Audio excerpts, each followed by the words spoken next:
Dal makhani is a rich, creamy lentil dish from the Punjab region of India. Namaskar and welcome to Curries with Bumbi. Dal makhani is made with whole black lentils, also known as urad dal. I've taken a cup of urad dal and in it goes about a quarter cup of pinto beans. You can also use red kidney beans. What I do is mix some pinto beans in the container that I store black urad dal because I use this lentil only for making dal makhani. Rinse the dal and beans very well, and then it is very important to soak the beans for 8 to 10 hours because whole urad dal takes a long time to get cooked. After soaking, see how the lentils have swollen up and have become plump. Discard all the water and rinse it once again very well. Then everything goes into my instant pot. You can also use a regular stovetop pressure cooker. Next, 4 cups of hot water goes in along with a teaspoon of oil. Now my friends, you can also use a slow cooker to cook these lentils. They become creamier when slow cooked on low. Pressure cook it for 25 minutes if using an instant pot or 23 minutes if using a regular stovetop pressure cooker. After pressure cooking is done, allow all the pressure to go down naturally and then open the lid of your cooker. The lentils have turned soft.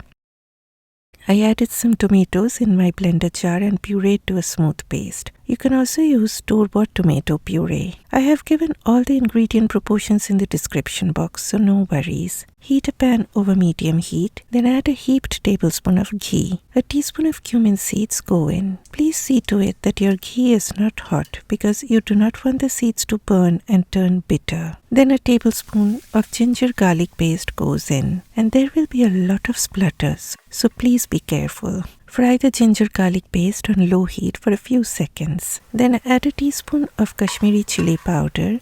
Add a splash of water to prevent the chilli powder from burning. Next, the pureed tomato goes in. Cook the tomato on medium-low heat till it thickens up and takes a jam-like consistency. See how it has thickened up? This is what we are looking for. Next, the cooked black lentils and beans tumble down. See how the outer skin of lentils have broken apart? This won't happen if you use a slow cooker. Add salt to taste. I wanted a little more of color, so I added a tablespoon of sweet paprika. I know, using paprika is totally not authentic. But my friend, I'm cooking in my kitchen for my family, and adding more chili powder may make it more hot. So there is nothing wrong to bring in that color by adding sweet paprika. But I won't be using smoked paprika because that will change the flavor of this dish. Next, using a potato masher or dal ghotni, mash the lentils. Do not have to mash up too much, but the mashing will bring in a creaminess and thickness. Now allow all this to simmer away on low heat for about 15 minutes.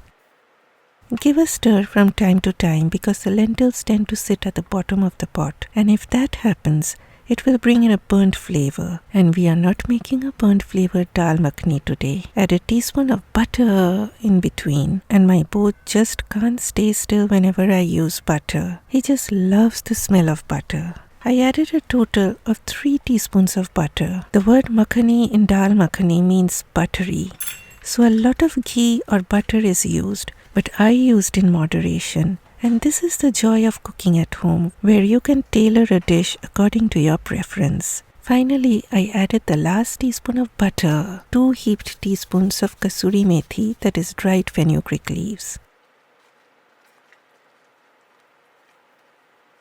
I did a taste test and felt the need to add just a teaspoon of sugar to balance the flavor, but sugar is totally optional. Finally, you need to add cooking cream. I added 3 tablespoons of heavy cream and saved another tablespoon of cream that I will drizzle on top after plating up. So what do you think? Wasn't that easy? I don't know whether you observed or not, but no onions are used in this dish. If you want to add, you definitely can, but usually no onions are added. The pureed tomatoes and a good amount of ginger and garlic does all the magic here. And the black lentils have such a unique smoky flavor, which you will love. This goes very well with naan or roti. I even have it with rice because I'm a rice lover. Please give me a thumbs up and please do send me your feedback after trying this recipe. Bye bye.